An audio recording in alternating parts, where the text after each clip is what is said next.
აშასეც ხელი ხაზი დაბრუნდა ეთერში, როგორც გითხარი, ჩვენ სტუმარია თავდაცვის და განათლების ყოფილი მინისტრი ბატონი დიმიტრი შაშკინი, მოგესალმებით. გამოდევს საჯელახსრულებს. საჯელახსრულებს გამოვიწყდა. მოგესალმებით. მოგესალმებით. გამშვებსა. ბატონი დღეს რა საქმეა? ლექციებს ვკითხულობ, წერ. ვეწევი საზოგადოებრივ შრომას. ძალიან კარგი. როგორც თავდაცვის ყოფილი მინისტრი, პირველ რიგში მინდა კი გესაუბროთ სწორედ ამ ავღანეთში მოხდარ საკითხთან დაკავშირებით, იმ ტრაგედიასთან, რომელიც იქ დატრიალდა. თქვენი აზრით, რატომ გახშირდა ასეთი შემთხვევები და საზოგადოების დიდი ნაწილი ფიქრობს, რომ დროა საქართველოს შეამციროს იქ კონტინგენტი, იყო თუ არა შეცდომა თავის დროზე გაზრდა ამ კონტინგენტის? ეს იყო უდიდესი ტრაგედია ჩვენ ისტორიაში. დაიღუპა რამდენიმე ადამიანი, რომელსაც პირადად მე ვიცნობდი. მე მინდა კიდევ ერთხელ სამძიმარი გადავხვალე ყველა დაღუპულის ოჯახს. ისინი დაიღუპნენ ავღანეთში ჩვენი სამშობლოსთვის, იმისათვის, რომ ჩვენი ქვეყანა იყოს უსაფრთხო. მე არ ვთვლი, რომ იყო თავის დროზე მიღებული გადაწყვეტილება კონტინგენტის გაზრდასთან დაკავშირებით მიზეზი ამ ტრაგედიის, იმიტომ რომ კონტინგენტის რაოდენობა პირდაპირ პროპორციული არ არის საფრთხესთან. საფრთხეს ქმნის ამოცანა და არა რაოდენობა ჯარისკაცების, რომელიც იქ არის. თუმცა წინა წლებში რაოდენობრივადაც მსხვერპლი არ იყო ასეთი დიდი, როგორც განსაკუთრებით ბოლო 1 წლის წელიწადის მანძილზე. ჩვენ 1 წლის ამ ამოცანა შეიცვალა? ჩვენ 1 წლის განმავლობაში საერთოდ მსხვერპლი არ გვქონდა. თუ გაიხსენეთ? კი, დასაწყისში. ერთი კონტინგენტი გაიზარდა სექტემბერში, 2012 წლის სექტემბერში და მიუხედავად ამისა, უკვე გაზრდილ კონტინგენტსაც არ ქონდა ათვლეთ რამდენი 8 თვის განმავლობაში მსხვერპლი და მანამდეც საკმაოდ დიდი პერიოდი დაახლოებით 9 წელი მსხვერპლი არ იყო. აქედან გამომდინარე, ბევრი სუბიექტური და ობიექტური მომენტი არის თუ რატო გაიზარდა, რატო მოხდა ეს. ფაქტი არის, რომ გვაქვს პრობლემა. პრობლემა არის პირველ რიგში დაზვერვასთან დაკავშირებით და მეორე არის როგორც ჩანს პრობლემა ადგილობრივ მოსახლეობასთან ურთიერთობაში. თორემ ერთადერთი შესაძლებლობა პრევენცია თუ როგორ გავაჩეროთ ესეთი ტერორისტული აქტები არის მუშაობა ადგილობრივ მოსახლეობასთან. ახლა ბევრი ადამიანი არ იცის, მაგრამ ჩვენი ბატალიონები სანამ წავლენ ავღანეთში, გადიან ძალიან დიდ მომზადებას საქართველოში, მაგრამ მერე გადიან მომზადებას ლეზერნიკში, ეს არის გერმანიის ბაზა, ამერიკული ბაზა გერმანიაში, სადაც ყველაზე მნიშვნელოვანი, რასაც სწავლობენ მეთაურები, ეს არის მუშაობა ადგილობრივ მოსახლეობასთან. ანუ ავღანეთს მართავს ახლა რეალურად სიტუაცია, ავღანეთში იმართება ეს ეწოდებული შურას მეშვეობა. ანუ შურა ეს არის ადგილობრივ მოსახლეობასთან შეხვედრები, სადაც ჩვენი მეთაურები შედიან კონტაქტში ადგილობრივ მოსახლეობასთან. როდესაც არის ტერორისტი, კამიკაძე, ანუ ის მიდის მიზანზე, თვითკვლელი ტერორისტი, მისი გაჩერება არის ძალიან რთული. ერთადერთი რაც შესაძლებელია, ეს არის პრევენცია და ამ პრევენციით მუშაობს ყველა მონაწილე კოალიციის ავღანეთში. ამ შემთხვევაში თუ საუბრობთ ერთი დაზვერვის პრობლემაზე, საუბრობთ მეორე ადგილობრივ მოსახლეობასთან კონტაქტზე, პრაქტიკულად თქვენ საუბრობთ იმაზე, რომ ეს თვითონ ქართული კონტინგენტის შიგნით არსებული პრობლემაა. არა, ეს არის თლიანად რაც ახლა კოალიციას აქვს, იმიტომ რომ გარდა ტერორისტული აქტების ჩვენი ბაზების წინააღმდეგ იყო განხორციელებული ტერორისტული აქტები სხვა კოალიციის წევრებს წინააღმდეგ. აქედან გამომდინარე, თლიანად კოალიციას როგორც ჩანს ახლა აქვს პრობლემა, იმიტომ რომ შეუძლებელი არის საუბარი, რომ საქართველოს აქვს პრობლემები და მაგალითად ამერიკელებს არ აქვს პრობლემები. ჩვენ ბატალიონებში არიან იგივე საზღვაო ქვეითები, მიმაგრებულები ამერიკის შეერთებული შტატებით. ისე იქ მუშაობს სისტემა, როდესაც თქვათ ავიაციის გამოძახების უფლება აქვს მხოლოდ ამერიკელ ქვეითს, ამერიკული ავიაციის. აქედან გამომდინარე, ჩვენ ბაზებზე ამერიკელებიც არიან.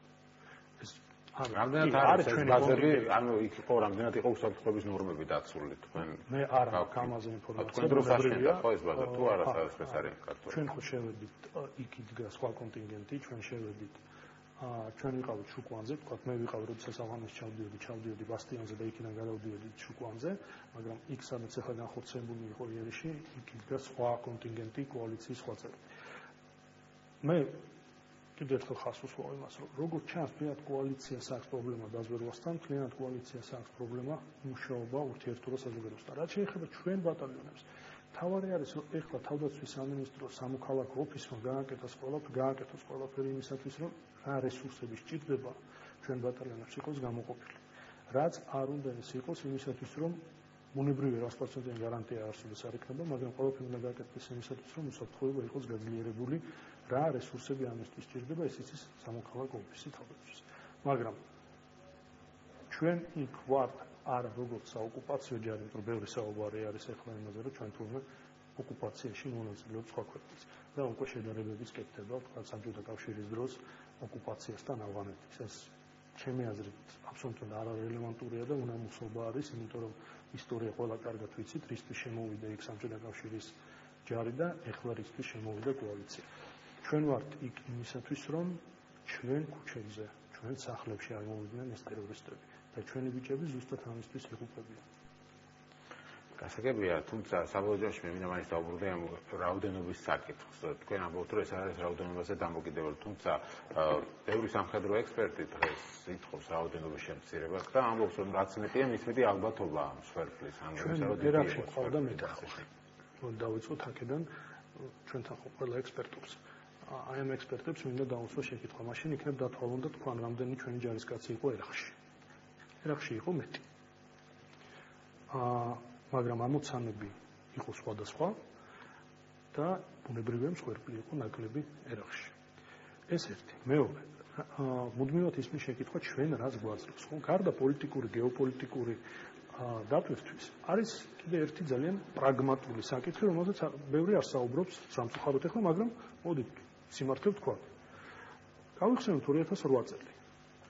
როდესაც რუსეთის ჯარი იდგა თბილისთან და ძალიან მარტივია, ახლა არქივები ამოიღოთ მედიის და ნახოთ, რომ რამდენად მნიშვნელოვანი იყო მთლიანად ქვეყნისთვის და ამოიღოთ რუსული მასმედიის არქივები და ნახოთ, რა მნიშვნელობას აქცევდნენ თვითონ რუსი ჟურნალისტები იმ ფაქტს, როდესაც ბაღდადიდან ჩამოფრინდა ჰერკულესები და ჩამოიყვანა ჩვენი ბატალიონები, რომლებიც განლაგდა თბილისის შესასვლელში. ომიდან დასრულებული იყო. არ იყო, არა. მე მახსოვს რუსები იდგნენ კიდე ჩვენ მიწაზე. ჩვენ შეწყვეტილი გვქონდა რუსები, მაგრამ ჩვენ შეწყვეტილი იყო. უდღიანი ომი იყო და. კი, ჩვენ შემწყვიტეთ ცეცხლი, მაგრამ ეს არ ნიშნავს, რომ თბილისის გარშემო არ იყო განლაგებული ჩვენი ბატალიონები. და თვითონ რუსები იდგნენ მცხეთასთან. აქედან გამომდინარე, გაიხსენეთ, რამდენად დიდი ზეგავლენა ამ ბატალიონების ჩამოფრენა, ჰერკულესების ჩამოფრენა აეროპორტში და მე ამ ბატალიონების განლაგება იყო რამდენად დიდი, ესე ვთქვათ, ემოციური მუხტი ყველა ადამიანს, რომელიც იცავს. ზოგი პირიქით ამბობს, რომ ჩვენ იმის გამო, რომ საუკეთესო ნაწილი ერახში ყავდა 2000 კაცი ფაქტობრივად, ომის დროს ვერ გამოვიყენეთ ეს საუკეთესო ნაწილი. ეს საუკეთესო ნაწილი იყო ერთ-ერთი შემადგენელი ნაწილი იმ გარანტიის, რომ რუსები არ შევიდნენ თბილისში. ეს ერთი. მეორე, რაც შეეხება პრაქტიკას. ძალიან მნიშვნელოვანია, რომ ჩვენი ჯარი გადის ძალიან ძლიერ მომზადებას. ეს არის ელიტარული ნაწილები ჩვენი ჯარის. აქვე მე მინდა თქვენ მაშინ შეკითხვა დაგისვათ. გაიხსენეთ კვლავ 2008 წელი. რუსეთის მხრიდან ჩვენს წინააღმდეგ იყო გამოყენებული რა ბატალიონები, პირველ რიგში იყო კავკაზი და მეორე იყო ყველა ის შენაერთი, რომელიც გადიოდა ომობდა წლების განმავლობაში ჩეჩნეთში. ანუ რუსეთმა გამოიყენა ზუსტად ის ძალები, რომელსაც ჰქონდა გამოცდილება საბრძოლო მოქმედებების და ყველაზე ძლიერი მათი მონაცემები და მათი შეხედულები ზუსტად ის იყო, ის ქვედანაყოფები იყო, რომელიც ჩეჩნეთში ომობდა. აქედან გამომდინარე, ჩვენი ყველაზე ძლიერი მოწინააღმდეგე და ნომერი პირველი მოწინააღმდეგე ძალიან დიდ მნიშვნელობას ანიჭებს ზუსტად აი ესეთ ასპექტებს. გასაგებია, საბოლოო ჯამში თქვენ როგორ ფიქრობთ, დღეს შემცირება კონტინგენტის იქნება გამოსავალი თუ არ იქნება? ან თუ ჩვენ 2014 წელს უნდა დავრჩეთ იმ კონტინგენტით, რაც კონტინგენტიც ვარ წარმოადგენთ? ჩვენთვის ძალიან მნიშვნელოვანი არის, რომ ვიყოთ სანდო პარტნიორები. პოპულიზმი ძალიან მარტივია, მე მესმის ახლა ამ ფონზე ძალიან ბევრ ადამიანს უჩნდება სამართლიანი განცდა, რომ მოდით გავიდეთ ავღანეთიდან, რატო უნდა მომობდეთ ავღანეთში, მაგრამ ეს პოპულიზმი არის. ძალიან მარტივია თქმა და ძალიან რთულია გაკეთება ამისი. ჩვენ გვაქვს აღებული ვალდებულებები და ეს არ არის დღეს მომინდა თქვი რომ გავიდეთ, ჩავსვათ ეს ბიჭები თვითმფრინავებში და გადავაფრინოთ აქ. ამის შემდეგ ჩვენ დავკარგავთ ყველანაირ დუბას ჩვენი პარტნიორების მხრიდან. ეს ნიშნავს, რომ აქედან მაშინ გავლენ ევრომანი მონიტორები, რომლებიც ახლა ერთადერთ გარანტად რჩებიან ჩვენ ადმინისტრაციულ. ეს პირდაპირ კავშირში რატო არის? იმიტომ რომ ჩვენ დავკარგავთ ჩვენ არ ვიქნებით სანდო პარტნიორები, ხო? ჩვენ ავიღეთ ყველაფერი პოლიტიკაში, ყველაფერი არა, მაგრამ ძალიან ბევრი არის აგებული ნდობაზე. ჩვენ გვენდო ნატომ და ჩვენ ავიღეთ ვალდებულება, რომელსაც ახლა ვასრულებთ. თუ ჩვენ დღეს ვეტყვით, რომ იცით რა, ჩვენი სიტყვა არ არის და ჩვენ ხვალვე გავდივართ, ნდობა ჩვენ შორის და ნატოს შორის იქნება ძალიან მინიმალური, ეს რაც შეეხება გეოპოლიტიკურ და პოლიტიკურ ნაწილს. წმინდა შინაარსობრივზე მე მოგახსენეთ, რატო მნიშვნელოვანი არის ჩვენი ჯარისკაცებისთვის იყოფნა და ეს მნიშვნელოვანია, რომ ყველა ჯარისკაცი იქ არის კონტრაქტზე. ანუ ისინი იციან, რატომ მიდიან, რაც მნიშვნელოვანი არის და ისინი იციან, რომ მიდიან თავისი სამშობლოსთვის და არა ვიღაცის ინტერესებისთვის. ისედაც გაცხადებულია, რომ 2014 წელს მთავრდება ეს ოპერაცია და შემდგომ უკვე სამოქალაქო მხარდაჭერის პროცესი დაიწყება. ჩვენ შევთავაზეთ, ბოდიშით რომ გაწყვეტინეთ, ჩვენ შევთავაზეთ და მე ვიცი, რომ შეთავაზება ახლა ბრძოლაში არის, რომ ჩვენი სპეცდანიშნულების ძალები მიიღონ მომავალშიც მონაწილეობა ოპერაციებში. ეს მაინტერესებს, მაშინ რატომ შეიძლება რომ კოალიციას დღეს უკვე ოპერაციის დასასრულისკენ მიღო პროცესში დაუჩნდეს პრობლემები, თუნდაც ადგილობრივ მოსახლეობასთან. უკვე ხო თუ მათი აღქმა არის, რომ ეს არის ძალადობრივი ქმედება კოალიციის მე სამწუხაროდ იმ მოცულობის ინფორმაცია არ მაქვს, რომლის საფუძველზე მე შემიძლია თქვა მიზეზი რა იყო ამ ტერორისტული აქტების. არ გამოჩნია ესეთი ინფორმაცია. როგორ ახასიათებთ პრეზიდენტის ჩასვლას იქ და პირდაპირ ეთერში საუბარს ჯარისკაცებთან, პირდაპირ ეთერში არა, კამერის წინაშე საუბარს ჯარისკაცებთან, რამდენი ტერორისტი მოკარდა და ასე შემდეგ. ამიტომ გამართლებული იყო მის ეს ნაბიჯი. ძალიან ბევრი ინსინუაცია იყო ამასთან დაკავშირებით. მე გეტყვით ჩემს სუბიექტურ მოსაზრებას. ის რომ ჩვენი ჯარისკაცები იქ არ დგანან ყვავილებით, ავღანელები ძალიან კარგად იციან. ის თუ რატო არიან იქ ჩვენი ჯარისკაცები, ავღანელები ძალიან კარგად იციან. მაგალითისთვის მოგიყვანთ ბასტიონზე იმყოფებოდა პრინცი, დიდი ბრიტანეთის პრინცი, რომელიც მსახურობდა ჯარში. ავღანეთში ჩადიან დაწყებული ამერიკის პრეზიდენტი, დამთავრებული საფრანგეთის პრეზიდენტი. ის რომ ინტერნეტით თქვენ შეგიძლიათ ჩართოთ და დაგუგლოთ, აი ძალიან მარტივია, შეიყვანეთ Heroes of Afghan War. და თქვენ ნახავთ სურათებს ზუსტად იმ ამერიკელი ჯარისკაცების, რომლებიც არიან გმირები, რომელიც ეხლაც მსახურობენ. ბოლოს და ბოლოს ეხლა გაიხსენეთ, იყო ძალიან ტრაგიკული მომენტი, როდესაც დაიღუპა ამერიკაში უკვე სნაიპერი ამერიკელი, რომელიც არ მალავდა, რომ მოუკლავს დაახლოებით 100 ავღანელი. და ამაზე საუბრობდნენ ამერიკელებიც, ამაზე საუბრობდა მედია და არანაირი პრობლემა ამაში არ იყო. ის რომ მე არ ვთვლი, რომ ამითი რაღაცა გაფუჭდა, რომ პრეზიდენტმა მადლობა გადაუხადა იმ ჯარისკაცებს და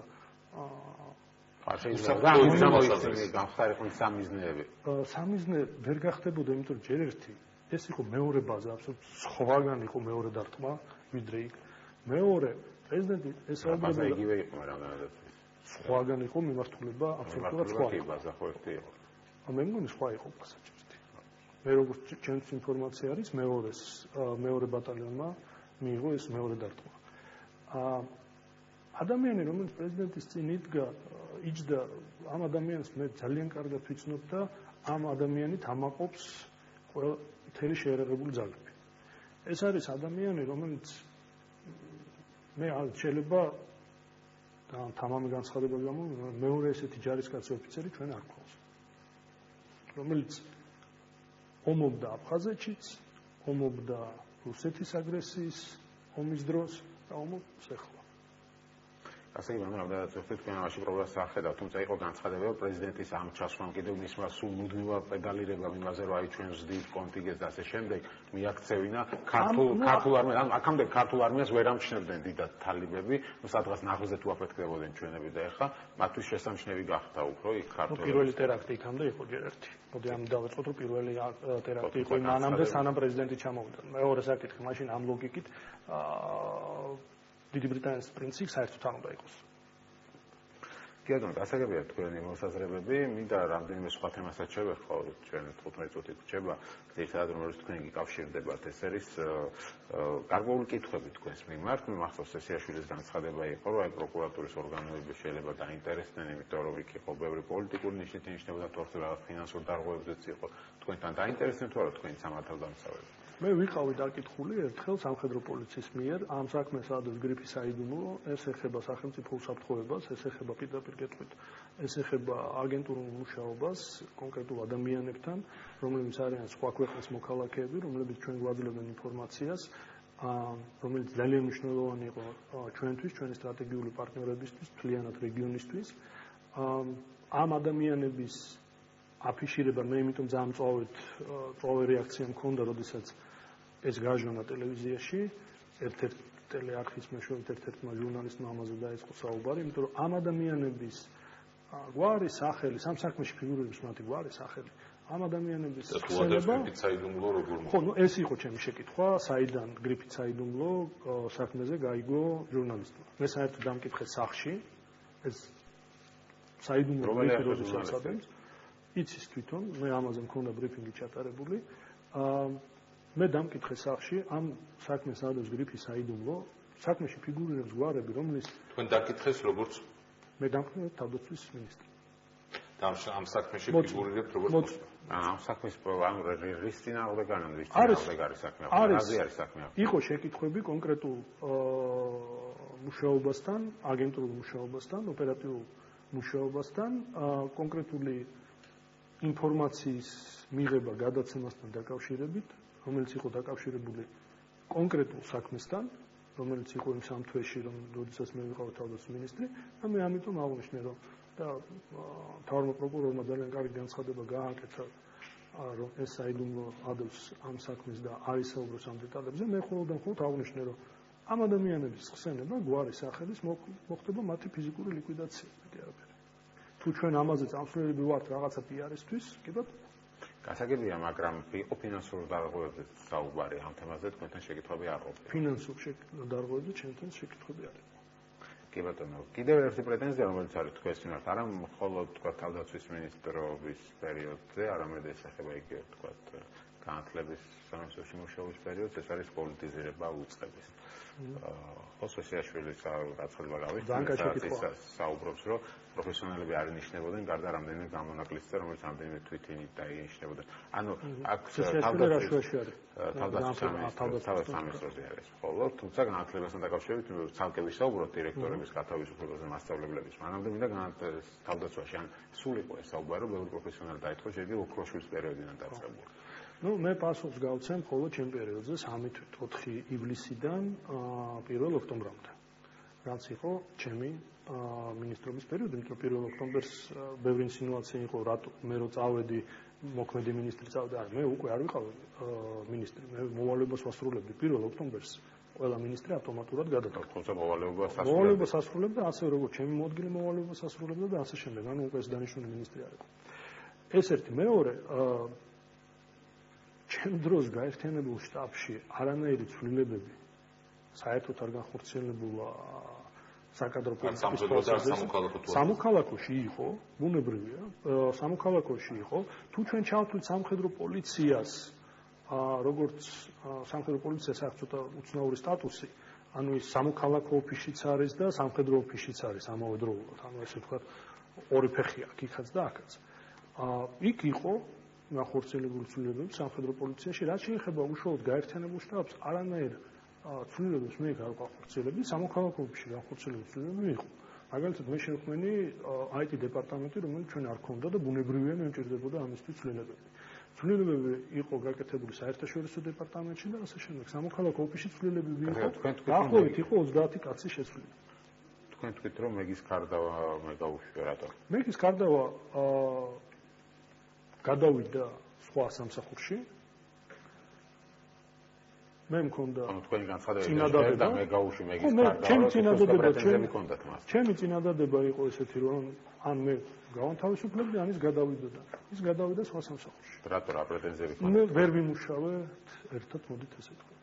მიზეზი რა იყო? ასე მარტივად ის პრობლემები, რომელიც დღეს ცალკეული განცხადებების გამჭვირვალა პროკურატურამ ხო მეგის გარდავალს მიმართ ეფუძნება რაიმე იმ რეალურ ფაქტებს, რომელსაც უბრალოდ იცნობდით, იმიტომ რომ მე მაშინ არ მქონდა არც დრო იმისათვის, რომ რაღაც გამოძიება ჩამეტარებინა და ასე შემდეგ და ასე შემდეგ. აბა გამოძიების გარეშე იყო.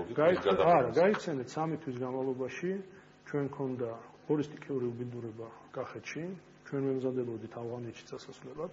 მე ძალიან მნიშვნელოვანი დავალება პრეზიდენტისგან მეორე ბატალიონის ავღანეთში გაშვება, ეს იყო ერთ-ერთი პრიორიტეტი. მნიშვნელოვანი ჩემთვის პრიორიტეტი იყო ამერიკელებთან მოლაპარაკებების ჩატარება და ჩვენ თითქმის მივახციეთ ობამა სააკაშვილის შეთანხმების რეალიზაციის დაწყებას, რომელიც ითვალისწინებდა ვერტფრენების გადაცემას ჩვენთვის. შეჭერდა ახლა. მე ეს ვერტფრენები ჯერჯერობით არ მინახე და საუბარიც ამაზე არ არის. ჩვენი მთავარი ამოცანა იყო რა ბევრი საკითხი რაც თავდაცვის სამინისტროს ეხება, ბუნებრივი არის საიდუმლო, მაგრამ ყველას უნდა გვესმოდეს, რომ ვერტფრენებში პრობლემა გვაქვს.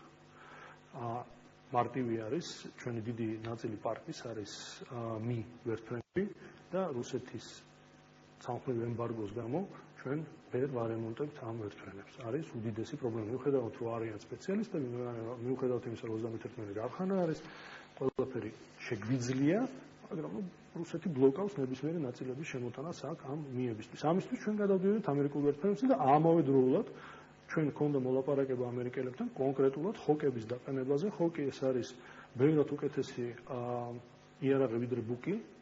ბუკის პრობლემა არის ზუსტად ის, რომ თვითმფრინავი ხედავს ამ დანადგარს მანამდე სანამ თვითონ ბუკი დაინახავს თვითმფრინავს და მისი განადგურება ხდება, იმიტომ რომ ეს უკვე წარსული პერიოდის იარაღია და ამერიკელებთან ჩვენ გქონდა ურთიერთობა და მოლაპარაკებები ხოკების დაყენებაზე. ხოკის ზევით უფრო მარტივი რომ მაყურებლისთვის იყოს, ხოკზე უკეთესი არის პატრიოტი. და პატრიოტი ეს ნიშნავს, რომ მთლიანად დაცული გაქვს ხარი, მაგრამ ჩვენი ქვეყნის რეალობიდან, ზომიდან ხოკი იყო უნდა გადავიხადა თუ არა. და თქვენ ადასტურებთ, რომ აი ეს ორივე ინიციატივა არის დღეს შეჩერებული? ეს იყო ჩემი მთავარი ამოცანა, იმიტომაც დავდივდი ამერიკაში, იმიტომაც მოლაპარაკებები აქ ხორციელდებოდა, არ ვიცი, მე არ მინახია, არ ვიცი, ძალიან გამიხარდება, კი დაუბრუნდები, ძალიან გამიხარდება, თუ ეს ვერტფრენები უკვე აქ არის და ხოკები უკვე დგას და იცავს ჩვენ სივრცეს. ვერტფრენები იყო ჩინუკებზე საუბარი და სიხოკებზე კონკრეტულად აქაც გეტყვით. რაც შეეხება მეგის გარდავალს, მე როგორც მინისტრი ვერ ვიმუშავე ამ კონკრეტულ ადამიანთან და ამიტომ იყო დაყენებული ეს საკითხი. ახლა როდესაც მინისტრი მუშაობს, რაც იქნება გუნდი, რომელიც იმ მომენტისთვის ის არ იყო ამ გუნდის ნაწილი, პლუს კიდე დაემატა ამას ლოპოტა, აქედან გამომდინარე მე ფიზიკურად დროც არ მქონდა, რომ რაღაცისთვის გამომიძია, რაღაც დაავადებებს უკვე პასუხა და ასე. თავად მეგის გარდავალს საქმესთან დაკავშირებით გამოძიებას თქვენთვის კითხვები არ გქონდა? არა. და 13 მილიონზეც არა, რომელზეც არის. 13 მილიონზე მე გავეცე პასუხი, ძალიან საინტერესო შეკითხვა. სამინისტროს ბიუჯეტიდან გაფორმებული 13 მილიონი. არ არის ესე. ამას გავეცე მე პასუხი, იმიტომაც ეს თემა რაღაც მოკვდა ამ მიმართულებით. მე როდესაც მოვედი თავდაცვის სამინისტროში, პირველი რაც მე გავაკეთე, ეს იყო ბუნებრივია ბიუჯეტი. ანუ მე მაინტერესებდა რა რესურსები გაგვაჩნია და ასე შემდეგ. როდესაც და მე მოვიყვანე ძალიან ძლიერი ეკონომისტები, რომლებიც ჩემთან მუშაობდნენ განათლების სისტემაში, აქამდე მუშაობდნენ საჯარასრულებაში. ახლა ეკონომიკა, ახლა ეკონომისტი არა აქვს მნიშვნელობა განათლებაში მუშაობს, საჯარასრულებაში თუ თავდაცვაში, იმიტომ რომ თulis ფულს და გეგმავს ბიუჯეტს შეწყიდვას და ასე შემდეგ. თავარი პატიოსანი იყოს. გაერკვა რომ ვალდებულებები პოტენციალურად რომელიც იყო აღებული, აღემატებოდა ჩვენ რესურსებს.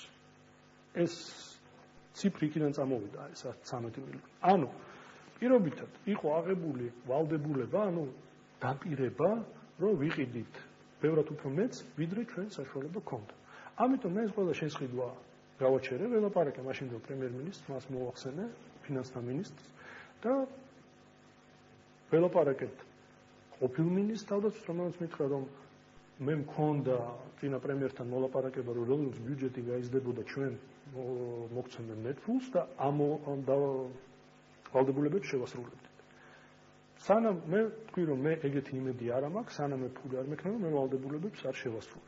რეალურად ეს ფული არ იყო, ამაზე არის საუბარი. ანუ ეს ფული, კიდევ ერთხელ ვიმეორებ, თქვენ გაქვთ 100 ლარი. და თქვენ კიდევ ბევრი რაღაცის ყიდვა. თქვენ ჩამოწერთ და გაერკვევა რომ იმისათვის რომ თქვენ ეს ყველაფერი იყიდოთ, კიდევ 300 ლარი. თქვენ იყიდით 100 ლარის და 200 ლარი გეგმაში გექნებათ, რომ გაქვთ აი ამ 200 ლარის საყიდველი. ანუ ვალდებულება აღებული. დაუშვა გადახდილი ფული აბსოლუტურად სხვა. ანუ ჩვენ შეგვიძლია ბევრი ხელშეკრულება იყო გაფორმებული, რომელიც ითვალისწინებდა იარაღის შესყიდვას, კონკრეტული ბაზების რემონტს და ასე შემდეგ. მილიონი ასე გეგმა იყო, ეს იყო 113 გაწერილი. კი ბატონო, ასე გეგმა. ვალდებულებები აღებული. ანუ თქვენ შეგიძლიათ აიღოთ ვალდებულება, მაგრამ ეს ვალდებულება არ შეასრულოთ, თუ ფული არ გაქვთ. ზოგადად გასაგებია და მე ვახსენე მასწავლებლების თემა, ეს გათავისუფლებები მასწავლებლების პოლიტიკური ნიშნით. უამრავი მასწავლებელი ამას ამბობს, უამრავი დირექტორი ამას საუბრობს. ახლა კონკრეტული ერთ-ერთი განცხადება, ეს 150 სკოლის დირექტორი, რომელიც ბოდიში 154 სკოლის დირექტორი, მან კაბინეტში პრეზიდენტ მიხეილ სააკაშვილი ფოტო ჩამოხსენიო, რის გამოც ნაციონალურ მოძრაობის წევრობა უყოფილება გამოთქვეს. სამხარაძის თქმით, მას არაერთხელ მოუწოდეს, რომ სამსახურიდან გაეთავისუფლებინა 9 თანამშრომელი, რომლებიც ნაციონალურ მოძრაობის მომხრეები არ იყვნენ, რაზეც სამხარაძის მან უარი განაცხადა და მან აღშა 2012 წლის აპრილში უნიშნულო დახმარების გამო გაათავისუფლა. ეხლა ესეთი იმდენი ადამიანი გამოჩნდება. საუბარი იყო 1000-ობით განთავისუფლებული მასწავლებლის დირექტორის და ასე შემდეგ. მე როგორც ვიცი, სამინისტროში იყო კომისია შექმნილი, რომელმაც გამოავლინა 3 ადამიანი. ინფორმაცია, რომ რა თქმა უნდა 1000-ობით განცხადება არ არის შესული, მაგრამ არის შესული 1000-მდე განცხადება და 3 არის უკვე დაიწყო პროცესი და 30 მასწავლებელზე უკვე დადასტურდა, რომ იყო პოლიტიკური. მე მახსოვს 3 იყო. 3 ეგეთი იყო. ერთი საერთოდ ჩემ დროს არ იყო და 2 იყო ძალიან, როგორ გითხრათ, იცით, საკამათო თემა. პირველი დავიწყოთ იმიტომ, რომ მინისტრი არ ანთავისუფლებდა მასწავლებლებს. მასწავლებელი ხელშეკრულებას დებდა სკოლასთან და რამდენჯერაც არ შეიძლება თეთრზე შავის თქვა. სკოლის დირექტორს, სკოლის ადმინისტრაცია შეეძლო მხოლოდ მასწავლებლის განთავისუფლება. ახლა მართლა პრობლემა ზუსტად ის არის, რომ ის დამოუკიდებლად ვერ იღებდა ამ გადაწყვეტილებას, იმიტომ იყო პოლიტიკური კომპონენტი თავი. ძალიან კარგადაც რაც უნდათ, ყველაფრის გადაწყვეტილებას იღებდნენ დამოუკიდებლად. მოდით ესე ვთქვათ. ხო მე ამ მასწავლებლებს ხო სამსახურში არ ვიყვანდი არა? საქართველოში იყო 60,000 მასწავლებელი. მე მაინტერესებდა ვინმეს მართლა ჯერა, რომ არის ადამიანის ქვეყანაში, რომელიც შეიძლება გადაწყვიტოს აი 60,000 ადამიანი საუბარი დირექტივა როგორი ქონდათ ამ დირექტორებს. საუბარი არა დირექტივა იყო სწორედ ასეთი, რომ ვინც არის ოპოზიციურად განწყობილი, რაღაცა და ისინი უნდა გათავისუფლდნენ. შეიძლება ერთმა მოიტყოს, ორმა მოიტყოს, როდესაც ამდენი ადამიანი ამაზე საუბრობს. მაშინ უნდა იყოს ზუსტად 10,000 ესეთი ადამიანი, ხო, რაზეც საუბარი იყო და ეხლა თუ საუბარი არის 3 ადამიანზე. ან თუნდაც 20 არ არის. არის საუბარი იმაზე, რომ დაუმტკიცდა 3 ადამიანს, ხო? აქედან სამსარო 30 ამბობს. ნუ იქიდან მე მახსოვს ზუსტად ეს 3, იმიტომ ეს ახალი ინფორმაცია. მე მახსოვს რომ 8 თვე გავიდა, მე როდესაც ჩამოვედი მარტში, ზუსტად მაშინ დაიდო, რომ იყო აი 3 ადამიანი, იქიდან ერთი იყო სკოლის დირექტორი, რომელიც ძალიან საინტერესო ისტორია იყო, იმიტომ რომ ეგრევე გამახსენდა ამ კაცის ისტორია, განთავისუფლდა იმის გამო, რომ ამალს ეკეთებდა თავის კაბინეტში. თუ ეს პოლიტიკურია, გასაგებია, ხო? ამ შემთხვევაში, გასაგებია, თუ ახლა იმ შემთხვევაში აკეთებს განთავისუფლებაზე აღარ არის საუბარი. ეს დასაჭერი ყოფილა, მაგრამ შეიძლება ყოფილი. აქ საუბარი არის მართლა ძალიან დიდ ადამიანებზე, დიდ რაოდენობაზე ადამიანების. ახლა ზუსტად თქვა 30 დაუმტკიცა, 30 საკმარისი არ არის, თუნდაც 1000 არ არის. პოლიტიკური ნიშნით გათავისუფლება. აი ავიღოთ თბილისის სახელმწიფო უნივერსიტეტი, ხო? თუ მე ესეთი ზეგავლენა მქონდა სკოლებზე და 60,000 ვანთავისუფლებდი და ნიშნავდი თბილისის სახელმწიფო უნივერსიტეტი ავიღოთ. სადაც მაშინდელი მთელი ოპოზიციას ასწავლიდა და მუშაობდა და საკმაოდ მაღალ ხელფასებს იღებდა. მაშინ რა პრობლემა მექნებოდა თბილისის თუ ეგეთი მე მაგარი ვიყავი და ესე ვწყვეტდი საკითხებს. სკოლის მასწავლებლის დანიშნა განთავისუფლება არის მხოლოდ სკოლის დირექტორის პრეროგატივა. რამდენი მასწავლებელი ავიღოთ ერთმა სტატისტიკას ესეთი დირექტორი ამას კი არ ქონდა დირექტორებს ესეთი დირექტივა. როგორც არ ქონდა არც ერთ მანდატურს დირექტივა, რომ პოლიტიკური ნიშნით გააკეთეთ კვლევები და გაარკვიეთ, ხო ამბობდნენ ეს არის პოლიტიკური პოლიცია. 1200 კაცი იყო მანდატურები, რომლებიც მოვიდნენ ქუჩიდან. ქუჩიდან რას გულისხმობ? ეს ჩემი ბიძაშვილი, მამიდაშვილი არ არის. ხალხი, რომელიც ავიყვანეთ კონკურსის წესით ქუჩიდან, რომელიც ზოგი უმუშევარი იყო რა. თუ დადასტურდება, რომ თუნდაც 30 ადამიანს, 40 ადამიანს იყო პოლიტიკური ნიშნით გათავისუფლებული, თქვენ იღებთ პასუხისმგებლობას თავზე. ამ ქვეყანაში არის უდანაშაულობის პრეზუმპცია. მე კი არ უნდა ვამტკიცო, რომ მე 1200 კაცს 1200 მანდატურს არ ვაძლევდი დავალებას, რომ პოლიტიკური პოლიცია იყო. მაშინ იქიდან 1200-დან ვიღაცა მე უნდა დამიმტკიცოს, რომ იღებდა ჩემგან დავალებას, რომ პოლიტიკური ნიშნით დევნა მომხდარიყო მასწავლებლებს, ხო? ეს არის დანაშაულის პრეზუმპცია, უდანაშაულის პრეზუმპცია. და კი სულ რამდენიმე ორი კითხვას დაგისვამთ, კიდევ ჩვენი დრო ამოიწურა, რატომ გაიქეცით არჩევნების შემდეგ? მე არ გავიქეცი არჩევნების შემდეგ, მე ვიყავი მივლინებაში, რომლის შემდეგ მე დავრჩი. ამაზე მე პასუხიც გავეცი ბევრჯერ, ამას ჰქონდა სუბიექტური და ობიექტური მომენტი. მე უკვე არ ვიყავი დანიშნული თავდაცვის მინისტრი. ჩემი ქვეყანა არ იმყოფებოდა საომარ მდგომარეობაში და მე სრული უფლება მქონდა, რომ დარჩენილიყავი და მიმიღო ჩემი განაცხადება, სად გამეტარებინა დანარჩენი პერიოდი. ჩემი ცხოვრების. აქედან გამომდინარე, ესეო ჩემი პირველი მოადგილე, ესეო ჩემი მე არ დავიბადე არც მინისტრად განათლების, არც ციხეში დავიბადე, არც მასწავლებლად. წასვლის თანამდებობა. მე დავწერე განცხადება, წავედი. აქედან გამომდინარე, პრეტენზია ჩემთან ასაგები იქნებოდა, თუ მე განცხადებას არ დავწერდი და არ წავიდოდი არსად.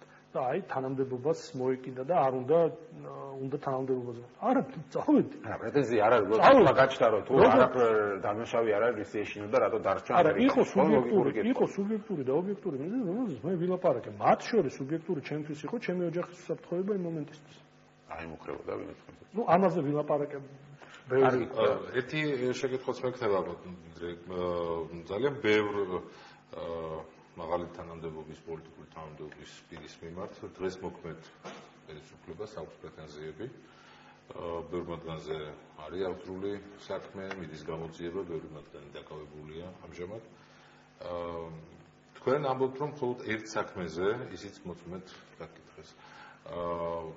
ვერით ეხსნით ამას, მიუხედავად იმისა, რომ ძალიან ბევრი მოსაზრება თქვენ წასვლის დროსაც და დაბრუნების შემდგომაც იყო, რომ აი ახლა დიმიტრი შაშკინს დავკითხავთ, ახლა გვექნება მართლაც საუბარი. ნუ ჩემს გარშემო ვინც ხალხი მუშაობდა, ვინ ჩემი გუნდის წევრი იყო, თითქმის ყველა დაკითხეს. მოით აქედან დავიწყოთ. სანამ ჩემი დაკითხვა მოხდება, მომავალში ან ახლა მოხდება, ბუნებრივია მეც იურისტი ვარ. განათლებით მოხდა დაკითხვა ყველა იმ ადამიანის, რომელიც მუშაობდა ჩემთან ერთად და ჩემი გუნდის წევრი იყო, დაწყებული დაცვის უფროსით და დამთავრებული რა საქმეზე? სხვადასხვა თემებზე, ჩემ რომელიც უკავშირდებოდა ჩემ საქმიანობას როგორც განათლების სამინისტროში, ასევე თავდაცვის სამინისტროში. იქნება შეკითხვები, მე ვთქვი, რომ მე კონსტიტუცია მავალებს, ეს ძალიან უცნაური ტერმინი დამკვიდრდა საქართველოში, ითანამშრომლებთ გამოძიებასთან. ჩვენ კონსტიტუცია გვავალებს, რომ თუ სამართალ დამცავებს აქვს შეკითხვები, ჩვენ ამ შეკითხვებს უნდა გავცეთ პასუხი. იქნება შეკითხვები, გავცემ შეკითხვას პასუხი. და ბოლო შეკითხვა, რატო იყავით თანამდებობაზე მუშაობის დროს პრესისთვის ასე ხელმისაწვდომი? მე გულისხმობ გადაცემაში თქვენს მოსულს მე მახსოვს, რომ ბევრჯერ მქონდა მცდელობა თუ განათლების მინისტრად მუშაობის დროს თქვენ პრესამ მე მახსოვს ზუსტად აი ამ სტუდიაში ბატონ დავით აკუბარდიასთან ვიჯექი და პალიტრაში სადაც მუშაობ ასევე ამას გულისხმობ და ყოველთვის იყო პრობლემა. ნუ მე იშვიათად მახსოვს ოპოზიციურ ტელევიზიებში თქვა მაესტროში თქვენი მისვლა და ის საინტერესო ბრალდება. აქამდე მაბრალებდნენ რომ მე ძალიან ხშირად ტელევიზიაში ვიყავე. ეხლა თქვენ მაბრალებთ რომ პირიქით არ ვიყავი, ხო მე ეს ბრალდება ძალიან ხშირად გამიგია რომ შემოდა შტაბის მნიშვნელოვანი იყო არა ის რომ თქვენ იქნებოდით თუ არა რომელიმე სატელევიზიოზე, არამედ ის რომ განათლების სისტემა იყო პრაქტიკულად მედიისთვის ჩაკეტილი.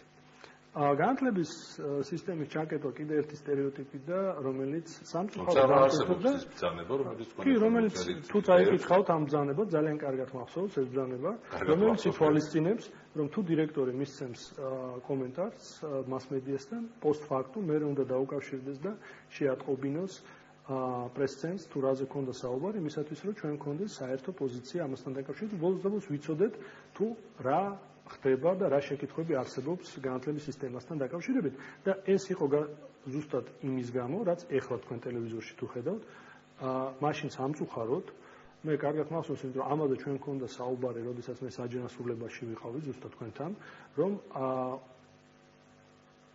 ბავშვების უფლებები უნდა იყოს დაცული. არ შეიძლება სამწუხაროდ მოდით თქვენ რადგან ბრალდება წამოაყენეთ რომ მე ჩამკეტე განათლების სისტემა, მაშინ გულახდებათ ვისაუბროთ. ეს ბრალდება მარტო ჩემგან არ მოდის. კი, მაგრამ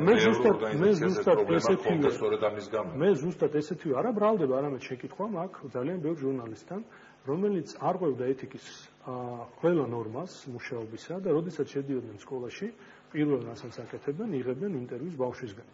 ბავშვისგან ინტერვიუ კანონით, ეთიკის ნორმებით.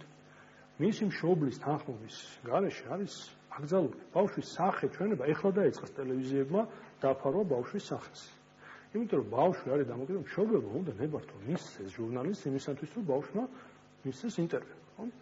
ამას ჟურნალისტები სამწუხაროდ არ აკეთებდნენ და რამდენი შეკითხვა, რამდენი ჩემ დროს, რამდენი იყო შემთხვევა, როდესაც უცერემონიალოდ ჟურნალისტები შედიოდნენ კლასში და იღებდნენ ბავშვებს, უსვამდნენ შეკითხვებს და ასე შემდეგ. ხო, ნუ ეს 1 სექტემბერს თქვა გიხარია სკოლაში არა, ნუ არა მარტო 1 სექტემბერს, ამდენი სიუჟეტი იყო, როდესაც ბავშვებს უსვამდნენ შეკითხვებს და მე მოდიოდა მაპატიე ჟარგონისთვის გადაობა ამ ბავშვებზე. ეს არ არის სწორი ეთიკიდან გამომდინარე, როდესაც ბავშვებს აჩერებდნენ, სკოლაში შედიოდნენ, რაღაცა შეკითხვას უსვამდნენ და მე მთელი საქართველოს უყურებდა. ეხლა მე ქუჩაში ამას ვერ აუგზავნო, ეს არის უკვე ეთიკის მომენტი თვითონ ჟურნალისტისთვის, ხო? როდესაც მე დავინიშნე განათლების მინისტრს, დირექტორებს ვთხოვე, რომ ესეთი რამეები სკოლაში არ უნდა იყოს, იმიტომ რომ ძალიან ბევრი გადაცემა მე შეწყდა ამ გადაცემების გაკეთება, როდესაც იღებდნენ ბავშვებს, შეკითხვას დაუსვამდნენ და მე მიდიოდა ბავშვებზე დაცინვა და ასე შემდეგ. ძალიან ბევრი ეს მართლაც რთული ფსიქოლოგიური ტრავმა ამ ბავშვისთვის. მე შემიძლია თქვენს ესეთი შეკითხვა დაგისვათ და თქვენც მე რომელსაც არ მიპასუხებთ, ხო? და მოდით ახლა ამაზე ვიღადაოთ, ვიცინოთ, რომ აი თქვენ ეს არ იცით, მე ეს არ ვიცი და ასე შემდეგ. ეს იყო ჟურნალისტების სამწუხაროდ, სამწუხაროდ დირექტორებსაც აუგზავნეთ ჟურნალისტებს. არა, დირექტორები ინტერვიუებს იძლეოდნენ ძალიან კარგად, ჩვეულებრივად, როგორც უნდა. მითხარით რა, მურგულია გია მურგულია, როდესაც თქვენ დაუკავშირდებით არ გასცემდა პასუხებს, დავით ლაგვილავა პასუხს არ გასცემდა თქვენ შეკითხვებს და ასე შემდეგ. კი ბატონო, კარგი. ისე კარგი პრობლემები არ ყოფილა თქვენ დროს თემა, იმიტომ რომ საკამათო თემა. როდესაც საუბრობთ იმაზე, რომ სკოლა მხოლოდ იმიტომ კი არ დაიკეტა, რომ იქ ჟურნალისტი ვერ შედიოდა კამერით, იმიტომ რომ სკოლაში მასობრივად აღარ ხდებოდა არანაირი კვლევები და ზოგადად ის რა პროცესებიც მიდიოდა სკოლაში საზოგადოებისთვის იყო ცოტათი აი თუ ერთი წუთი გვაქვს თემა და კომპლექსური და არა მარტო ისე რომ თქვენ ერთი ბრძანებით დაკეთეთ თუ გაქვთ კვლევებს გიპასუხოთ რომელიც განათლების დონეს ამოწმებდა ჩვენ თუ გინდათ ამაზეც გიპასუხოთ თუ გვაქვს კი მაგრამ ჯერ დავამატებდი ეხლა ამერიკაში რო ცხოვრობდი ჩემ ბავშვი დადიოდა ჩვეულებრივ საჯარო სკოლაში ურთიერთობა მქონდა მასწავლებლებთან დირექტორებთან და ეს შეკითხვა მეც დავუსვი ამერიკაში არის მიღებული რომ ჟურნალისტი მოვიდეს ძალიან გაოცებული დარჩნენ იმიტომ რომ უნდა შეგვატყობინოს მე ვიყავ ის ადამიანი რომელიც მოკეთულ ამერიკაში ეხლა რაც შეხავ კვლევებს კი მე ვიყავ ის ადამიანი რომელიც უარი თქვა რამდენიმე კვლევაზე პირველი მე ვთქვი უარი იმის გამო რომ ეს კვლევა იყო ამოწმებდა სიტუაციას რომელიც იყო 2-3 წლის წინ ანუ მე უნდა გადამეხადა 600,000 евро მე ანუ სახელმწიფოს ამ სიტუაციაში მინისტრს რომელიც პასუხისმგებელი იყო ბიუჯეტში 600,000 евро თვითონ კვლევაში რომ ის მიპასუხებდა რა იყო 3 წლის წინ ეს როგორ აქ იყო საუბარი რომელიც ამოწმებდა კითხვის უნარებს ბავშვებში 2-3 წლის წინ პიზას კვლევა და დანარჩენ კვლევები ეს არის ეს საუბრობთ აი მაგალითად კონკრეტულზე ვისაუბრებთ კითხვის უნარები ეხლა რაც შეეხება მეორე კვლევას რომელიც იყო კითხვის უნარები ეს კვლევები, როდესაც იგეგმებოდა, ეს არ არის ის საერთაშორისო კვლევა, ეს საერთო სხვა კვლევა, რომელიც ეხლა განათლების სამინისტრო დათანხმდა და მე ვიყავი წინააღმდეგი ამ კვლევის რატო. მე რომ მოვიხოლე მეთოდოლოგია, 11 წლის განმავლობაში მე მუშაობდი ამერიკულ ორგანიზაციაში და კვლევები იყო ერთ-ერთი ჩემი პროფესიის ნაწილი. მე რომ მოვითხოვე მეთოდოლოგია, მე მომიტანეს, რომ ეს კვლევები ტარდება ბურკინა-ფასოში, ავღანეთში, პაკისტანში, ნიგერიაში და ასე შემდეგ და ასე შემდეგ. ესეთი ქვეყნები იყო. არა, დავამთავრე. მე ავიღე მეთოდოლოგი კითხვარი და მე მაინტერესებდა რითი აფასებდა მოდერატორი იმ მომენტში მკვლევარი კითხვის უნარობას და ერთ-ერთი ფაქტორი იყო ბავშვი კითხულობს მარცხნიდან მარჯვნივ თუ მარჯვნიდან მარცხნივ მე დაუსვე შეკითხვა კვლევას რომ უკაცრავად მეთქი მე მებადება შეკითხვა რომ თქვენ დააკოპირეთ ავღანური მოდელი მუსულმანური ქვეყნის საერთოდ მარჯვნივ მარცხნივ კითხულობენ და ეს ქრისტიანული ქვეყანა და როგორც მინიმუმ სანამ თქვენ კვლევების ჩატარებას აქ აპირებთ უნდა გესმოდეთ რომ აქ ბავშვი მარჯვნიდან მარცხნივ არ კითხულობს ეს არაბუნებრივია ამ ადამიანებისთვის, ამ ბავშვებისთვის. ამიტომ ბუნებრივია ეგეთი შეკითხვები, მე ეგეთ კვლევარებთან მქონდა, რატომ მე უნდა გადამიხადა ამ ხელა ფული რომ გამეგო ბავშვი მარჯვნიდან მარცხნივ კითხულობს თუ მარცხნიდან მარჯვნივ და ამით შემიფასებდნენ. მეორე და იქ პიზას კვლევა კიდევ ერთხელ ქალბატონი მაიამინუშვილი ატარებდა ამ კვლევებს, თქვენ შეგიძლიათ დაუსვათ ეს შეკითხვა მაიამინუშვილს, ის გიპასუხებთ რომ კი ეს აფასებდა 2 წლით ადრე სიტუაციას არსებობს. აქედან გამომდინარე თუ პოლიტიკური შეკითხვა რამდენად ეს ჩემთვის აზიანო იყო, სხვა მინისტრებს ამოწმებდნენ, მაგრამ მე არ თვლიდი სწორედ რომ მე ფული დამეხარჯე 600,000 евро, ეს იყო სამი სკოლის გარემონტი. ეს კვლევები იქ არ იყო მარტო ბურკინა-ფასო რეგიონებში დაწყებული, თქვა ქვეყნების რუსეთში. თქვენ ორი კვლევა ერთმანეთში გეშლებათ. ერთი კვლევა არის პიზას კვლევა. ეს იყო, სადაც იყო თქვა ამერიკის შეერთებული შტატები და ასე შემდეგ, ეს იყო ამაში. ამ პიზას კვლევებს და მეორე კვლევას პიზასთან ერთად არ მახსოვს სახელი. და ის კვლევა, რომელიც კითხვის უნარობას და ეხლა რაზე სამინისტრო დათხოვა, ეს სხვა კვლევა. რაც შეეხება ამ პიზას კვლევას და მეორე ამგვარ კვლევას, ინტერნეტში თუ შეიძლება ნახეთ, რა მოხდა ამ კვლევასთან დაკავშირებით მერილენდში, ამერიკის შეერთებულ შტატებში და რა მოხდა კორეაში. ორი დიდი სკანდალი ამ კვლევას უკავშირდება, თქვენ რომ დაგუგლოთ, ძალიან მარტივად ნახავთ თუ რა პრობლემები მოყვა ამას. რა პრობლემები? კორუფციის ძალიან მარტივი იყო მერილენდში იმისათვის რომ ეჩვენებინათ ლამაზი შედეგები ჩინოვნიკებმა გააყალბეს კორუფციული მიზნებით, იმიტომ რომ ამერიკაში რაც უფრო კარგი შედეგი გექნება ამ კვლევების მიხედვით, მით უფრო მაღალ სტიმულებს, ბონუსებს მისცემენ, გააყალბეს, იგივე მოხდა კორეაში. არაჩვენოთ კორუფცია იყო ეს არ ნიშნავს რომ ანუ შეკითხვები იყო. ამაზე ვარი უნდა. შეკითხვები იყო, როდესაც კიდევ ერთხელ ვიმეორებ, თუ მე მავალია და ვიღაცა მიკეთებს, ეგ ერთია. როდესაც ეს არის ნებაყოფლობითი და მე უნდა აქედან ავიღო ეს ფული, ხო? პატარა ფული არ არის. ამაში დავხარჯო, როგორც მინიმუმ შეკითხვის დასმის უფლება მაქვს, როგორც პასუხისმგებლობს. გასაგებია თქვენი მოსაზრება, ჩვენ გადავაცილეთ 15 წუთი, დიდი მადლობა გადაცემაში სტუმრობისთვის. დიმიტრი შაშკინი იყო ჩვენი გადაცემის მეორე ბლოკის სტუმარი. თქვენ უყურებთ გადაცემას ინტერაქტივის გამოცხადება არ დაგვავიწყდეს. ზიად მოდით ზიადი გამოცხადებ Facebook-ის ხელი ხაზის გვერდზე, მათ ჩვენები დიდად არ შეცვლილა ისევ უარყოფითი დადებითი პასუხი აქვს 4 მაყურებელს და 13 მაყურებელს აქვს უარყოფითი პასუხი კითხვაზე თუ მიაჩნიათ თუ არა მათ რომ იუსტიციის უმაღლესი საბჭოს დაკომპლექტების ახალი წესი გაზრდის დამოუკიდებლობის ხარისხს ჩვენი მოსამართლეების სამართლო კორპუსისა ყოველ შემთხვევაში Facebook-ის მონაცემებით დიდი ოპტიმიზმი არ არის.